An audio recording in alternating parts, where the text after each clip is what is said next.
Hi hello welcome back to my channel. ఈరోజు నేను మీ ముందుకి ఒక అలిగేటర్ క్లిప్తో వచ్చేసానండి.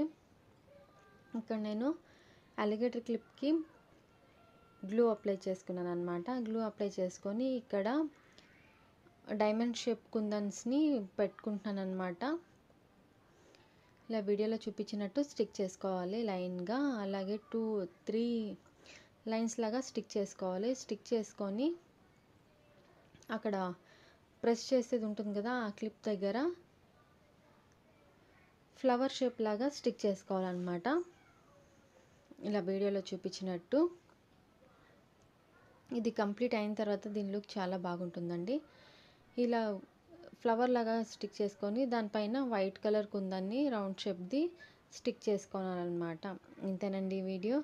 ఈ వీడియో కనుక మీకు నచ్చినట్టయితే లైక్ చేయండి, షేర్ చేయండి, అలాగే నా ఛానల్ని సబ్స్క్రైబ్ చేసుకోండి. బాయ్.